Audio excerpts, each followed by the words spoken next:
expected to see tonight? Yeah, first of all, I give a lot of credit for Peru State coming in here and giving us a good test, especially in that first half. I thought they came in with a great aggressiveness. They really tested us off the bounce. I thought we got a little too aggressive at times defensively, which a couple gambles, which led to rotations, and obviously they took advantage and made their open shots. When we played solid, I thought we did a good job of contesting.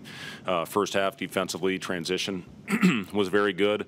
And then the second half, they exposed us on the glass, and that's going to be my big theme all year long is physicality, and as the length and athleticism continue to go up starting on Sunday, we're going to have to grow in that area if we want to have a great season.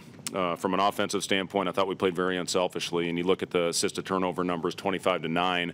That's a great sign for us and for our team, and if we can duplicate that and keep that going all year, then we're definitely going to have a chance. Alonzo was a big part of that. I guess first, I know he was projected as a starter, but he came off the bench, and I guess what was the reasoning behind that? Yeah, just the decision I made tonight. Obviously he started in the second, and would think that he will start on Sunday. But when you're absolutely right, when he went in there, the game completely changed with our pace, and I thought he made simple plays. Got Derek, I want to say 4 consecutive layups, and got Keon, I believe, an open 3. He just has great command, and he's got a great presence out there. Can get into the paint. I thought he really made good, smart, simple decisions once he got in there. Rebounding piece of it, I mean, does it kind of help to have a game like tonight to kind of show them, like, look, this is where we need to get a lot better?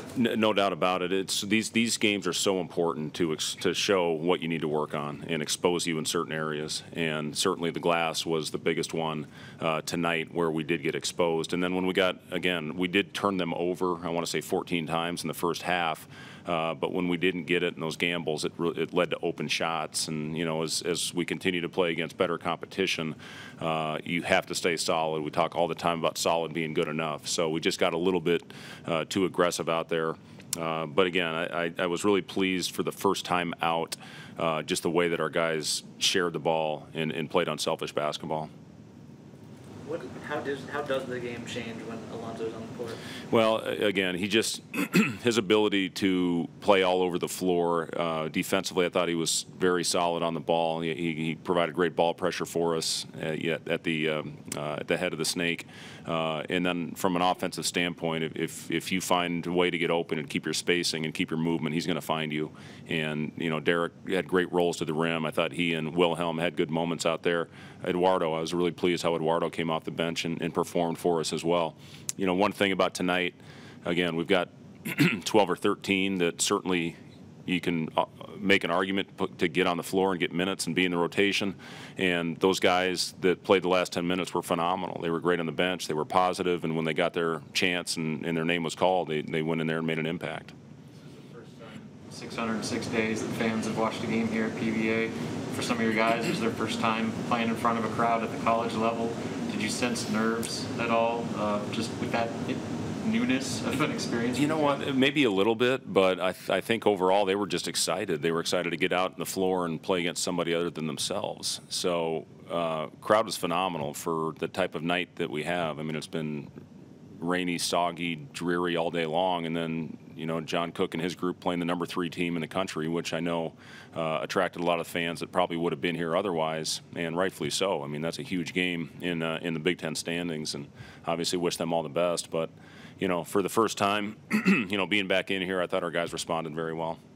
You mentioned it's kind of been a grind going up against each other for so long. Do you get to hit the reset button a little bit now, or I guess what's your approach over the next few Not years? really. Now it's time to go back and watch and see where we need to get better. And there's certainly going to be a lot of those areas when you go back and watch. There's certain areas I think maybe it's never as good or as bad as you think in all areas. So just excuse me, a chance to go out and watch.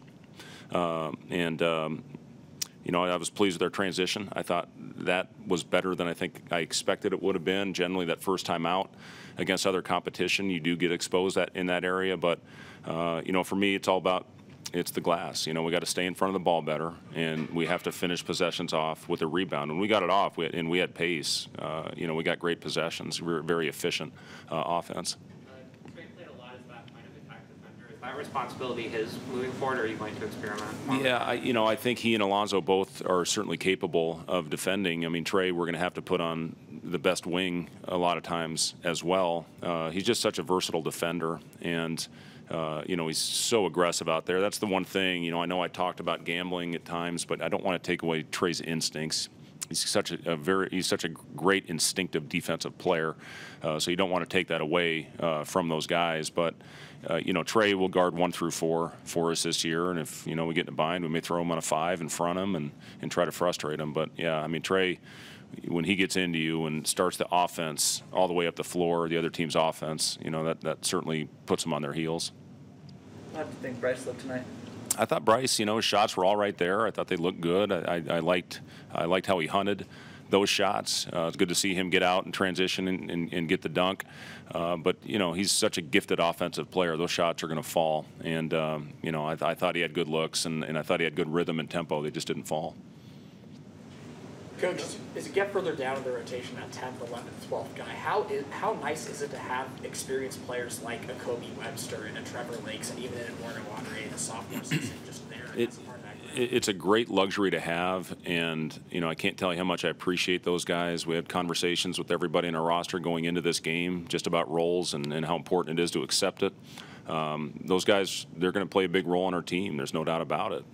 What exactly it is right now, I still don't know, and we've got 10 days, 12 days to figure it out before we open up our season. But the biggest thing that I always appreciated as a player was honesty and transparency from my coach, and always be ready when your name's called. It's going to be. This thing's a marathon. This thing isn't a sprint. So our guys need to be ready, but those guys will play big roles on this team. There's no doubt about that. Obviously, still some time to sort out what the final rules will be once the first game rolls around. But is the first 9 that we saw tonight, is that kind of where your head's at right now? I mean, again, we've got 12 days to figure that out. But the best thing about tonight, everybody that had their name called made a positive contribution out there. Thanks, guys. Yep.